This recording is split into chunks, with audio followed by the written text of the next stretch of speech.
নমস্কার বন্ধুরা, lifestyle with Sanchayita চ্যানেলের আরেকটা নতুন ব্লগে সকলকে ওয়েলকাম জানাই।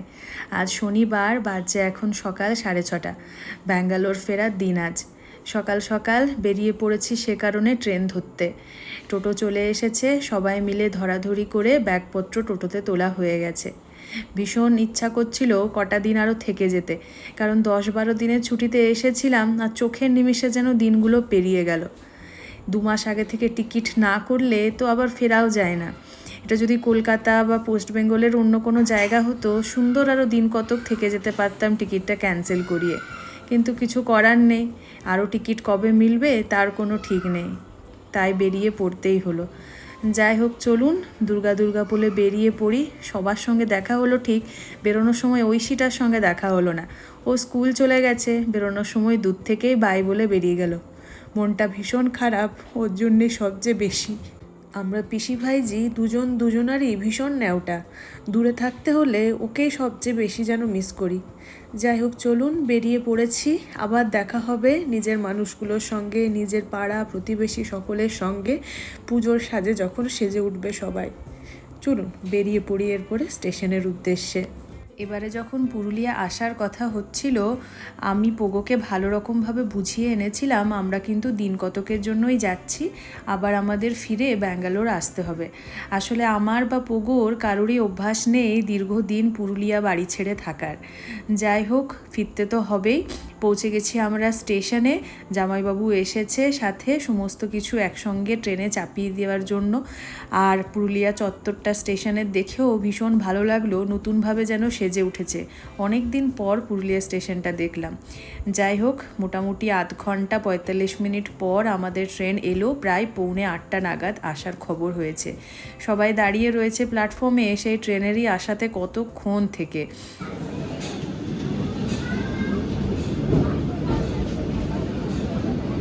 চলুন দুর্গা বলে বেরিয়ে পড়লাম আমরা। 2 দিনের ট্রেনের সফর হয়েছে শুরু। তো প্রথমে আমরা লোকাল ট্রেন ধরে যাচ্ছি আদ্রা পর্যন্ত। পুরুলিয়া থেকে ব্যাঙ্গালোরের কোনো ডিরেক্ট ট্রেন নেই, এই আদ্রাতেই চেঞ্জ করে যেতে হয়, অথবা খড়গপুর থেকে ট্রেন ধরা যায়। কিন্তু আদ্রাটাই আমাদের কাছে হওয়ায় সুবিধা হয় জিনিসপত্র নিয়ে ট্রাভেল করতে আর কি। সকাল সকাল দেখতে পেয়ে গেলাম ঝালমুড়িওয়ালাকে। আমি এটারই ওয়েট করছিলাম। লোকাল ট্রেনে চেপে ঝালমুড়ি না খেলে যেমন মনটাই ভরে না। নারকেলটাকে কুচি করতে বললাম, সববারের মতো বেশি করে আচার আর তাতে সরষার তেল দিতে মাখতে বললাম। ব্যাস, মুহূর্তের মধ্যে 1 ঠোঙা ঝালমুড়ি আমার শেষ হয়ে গেল। বউকে যদিও বা একটু ভাগ দিয়েছি। আমরা পৌঁছে গেছি আদ্রা স্টেশনে টাইম থাকতে। সকালে ট্রেনটা যেটা ধরেছিলাম পুরুলিয়া থেকে, সেটা 7টায় আসার কথা, সেটা 7:30টায় এসে 7:45টায় ছেড়েছে, কিন্তু 9টা এখন বাজছে, আমরা আদ্রা পৌঁছে গেছি। এখান থেকে 9:50-এ ট্রেন, আর বেটন সমানে করে যাচ্ছে এদিকে ওদিকে বদমাইশি ছুটাছুটি। দেখ কেমন।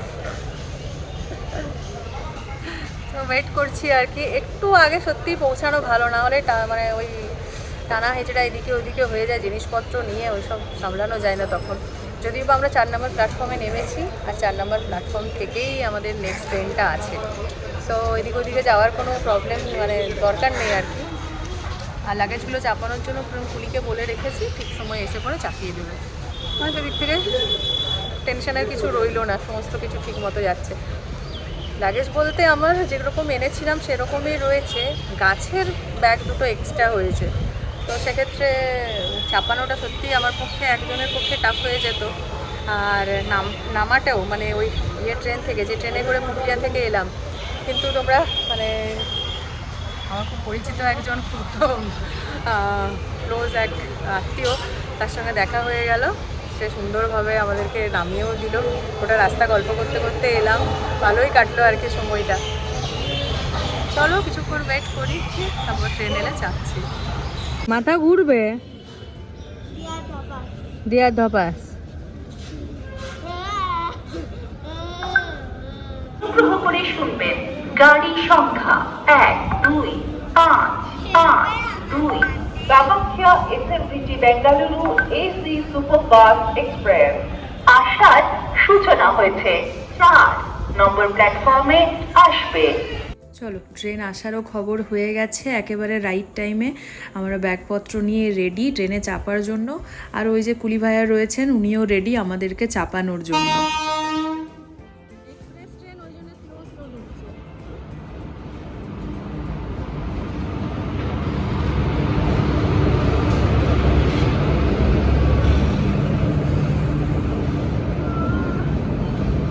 ট্রেনে চেপে বসেছি নিজের সিটে, তবে নিজের সিট পেতেও করতে হলো অনেক কসরত। অবাক করার মতো ঘটনা ঘটে গেল এইবারে আমার সাথে। আমি টিকিট কেটে নিজের সিটে বসার আগেই অলরেডি দেখছি 3 জন সেখানে বসে আছে। যাই হোক, তাদেরকে সরিয়ে দিয়ে নিজের সিটে বসে এরপরে খাবার দাবার বার করে খেতে বসেছি। সঙ্গে অনেক কিছু খাবার দাবার নিয়ে এসেছি। এইবারে আপাতত পাস্তাটা বার করানো হয়েছে। এইবারে সফরটা কিন্তু অন্য রকম।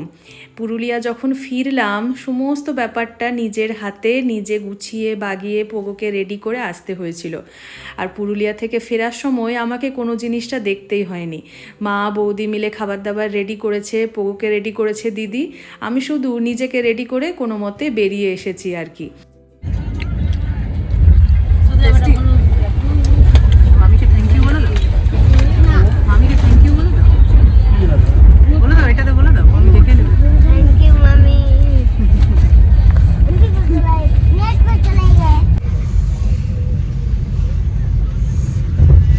আমরা এবার 1 ঘুম দেবার জন্য রেডি হয়েছি। এইবারে আবার ট্রেনে আলাদা সিচুয়েশন। আমরা মাথাটা না, এবারে ট্রেনের সিচুয়েশনটা একটু প্যাথেটিক গতবারের তুলনায়। একটু পরে শেয়ার করছি, ওটা বসে বসে ভালো করে শেয়ার করার মতো আর কি। এরকম সিচুয়েশনে তোমরাও পড়তে পারো।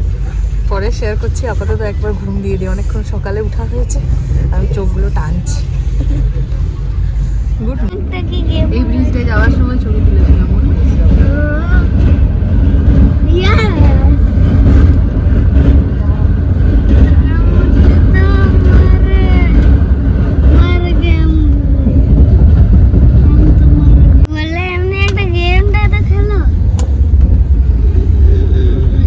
এই মা আমার দুবার দিকে না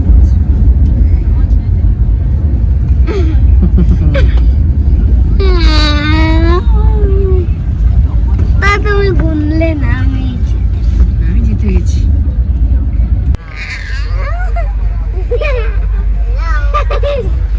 জ্বালাচ্ছে, করবে না প্লিজ।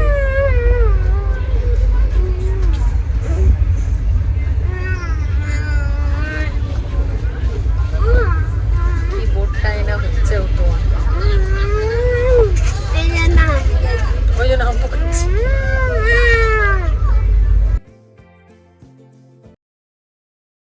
গতকাল ট্রেনের সফরটা শুরু হয়েছিল ঠিক, কিন্তু কোনো রকম ভালো কিছু মুহূর্ত ক্যাপচারই করতে পারিনি।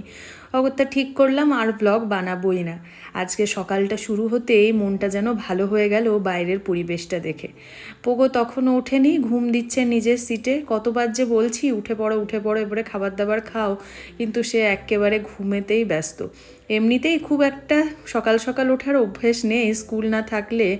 যাই হোক, কত কিছু বলে কয়ে শেষ মতো ঘুম থেকে ওঠানো হয়েছে। আমাদের চারপাশের এইবারে ভীষণ আনহাইজেনিক পরিবেশ।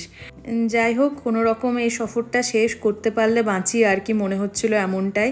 গলাটা প্রচণ্ড শুকিয়ে যাচ্ছিল আর জল খেতে ইচ্ছা করছিল না। মনে হলো অন্যরকম কিছু ট্রাই করি। ট্রেনের ক্যান্টিন থেকে নিম্বুজটা নিলাম।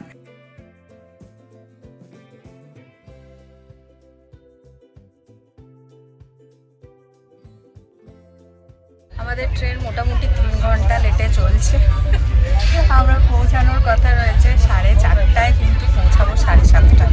তার আগে ঢুকছে না, মানে 8টাও বাজতে পারে। আর বাজে এখন দুপুর প্রায় 2:30টা। বাইরে একদম মেঘে ছেয়ে গেছে। মানে নিউজে দেখছিলাম মনসুন অলরেডি আন্দামানে চলে এসছে, সো এটা প্রি মনসুন বলা যেতেই পারে। বৃষ্টি হলে ভালোই লাগবে দেখতে। ট্রেনের বৃষ্টির একটা আলাদাই মজা আছে। দেখা যাক, এখনো 3 ঘন্টা ট্রেনে রয়েছি। যদি বৃষ্টি পড়ে যায় এর মধ্যে, তাহলে বহুদিনের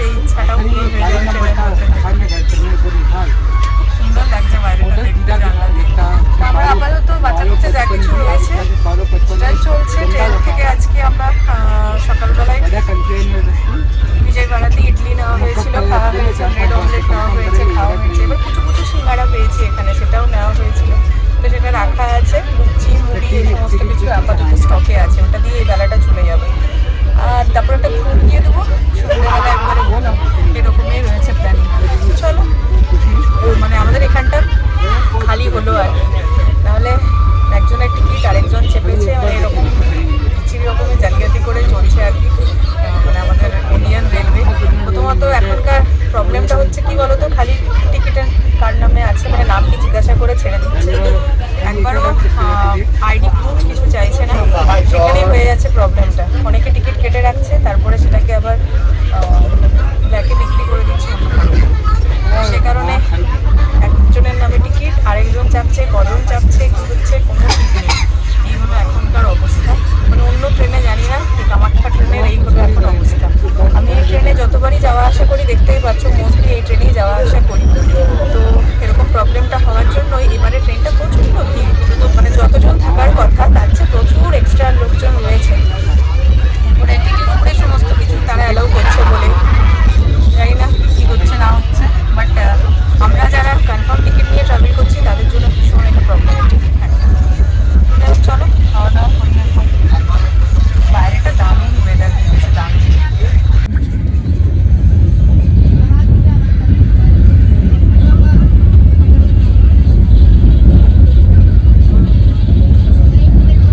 ঘড়ির কাঁটায় প্রায় এখন রাত্রি 8:30, ট্রেন আমাদের 5 ঘন্টা লেট, এখনও অবধি পৌঁছায়নি। এদিকে মাথাটাও ধরেছে ভালো রকম, তাই 1 কাপ চা নিয়ে নিলাম, আর সাথে করে ওই ঝালমুড়ির প্যাকেটটা আনা হয়েছিল বিকাজির, সেটা এবারে ছিঁড়ে খেতে বসলাম আর কি।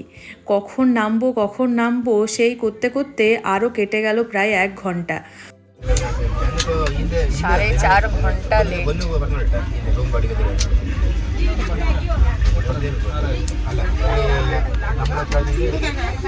মোটামুটি 8:30 দেখাচ্ছে, কিন্তু 8:30তেও পৌঁছাবো না, ঢুকতে আরও লেট করে, মোটামুটি 8:45 থেকে 9টা।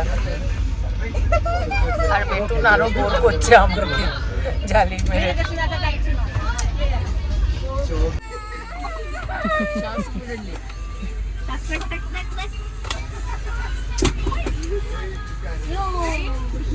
Hoje susikin sambil jalan ke situ dia.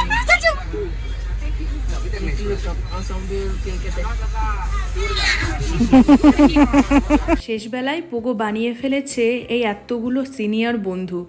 যাই হোক, কোনো রকমভাবে ওর টাইমটা ভালো রকম পাস হয়ে গেলে বাঁচি আর কি। পাস করে যাচ্ছে একের পর এক লোকাল ট্রেন, এক্সপ্রেস ট্রেন, কিন্তু আমাদের ট্রেন যেহেতু লেট করে চলছে, ওই জন্য তাকে দাঁড় করিয়ে এ সমস্ত কিছু পাস করানো হচ্ছে। আরও 1 ঘন্টা দেরি হলো, তারপর কোনো রকমভাবে আমরা পৌঁছালাম। ফাইনালি নেমেছি ট্রেন থেকে, মনে হচ্ছিল যেন ট্রেন থেকে আমরা নামবোই না, চলেই যাচ্ছে। ও এবার বাড়ি পৌঁছাতে পারছি, ক্যাব নেবো একটা, বাড়ি দেখা গেছে। গাছগুলোকে যে আমি অত ঠেসাঠেসের মধ্যে অক্ষত অবস্থায় আনতে পেরেছি, সেটা দেখেই মনে আশ্বস্ত লাগছে যে না, বাঁচাতে পারবো। ক্যাব আসতে দেরি করায় পোগো একবার ওইদিকে বাবার কাছে যাচ্ছে, একবার আমার কাছে আসছে। এ মানুষটার যে এখনও অবধি এত এনার্জি রয়েছে, তার একমাত্র কারণ হলো বাবাকে পেয়েছে সে। যাই হোক, ক্যাবে চেপে বসেছি, এরপরে বেরিয়ে পড়ি। আমরাই আপাতত গাড়ি করে রওনা দিলাম, অনির্বাণ আসছে পেছনে স্কুটি করে। ও আবার অফিস থেকে ডিরেক্টলি এখানে এসেছিল, তো সে কারণে স্কুটি নিয়ে এসেছে। যাই হোক, কোনো রকমভাবে বাড়ি পৌঁছায়। বাবারে, এবারে সফরটা আমার মনে রাখার মতো হলো আর কি। চলুন তাহলে ভ্লগটা আজকে শেষ করি। আজকের ভ্লগটা যদি ভালো লেগে থাকে অবশ্যই একটা লাইক করে দেবেন। চ্যানেলে যারা নতুন দেখছেন প্লিজ সাবস্ক্রাইব করে নেবেন। দেখা হবে আগামী দিনে খুব ভালো ভালো এক্সাইটিং আরও ভ্লগ নিয়ে। থ্যাঙ্কস ফর ওয়াচিং বন্ধুরা।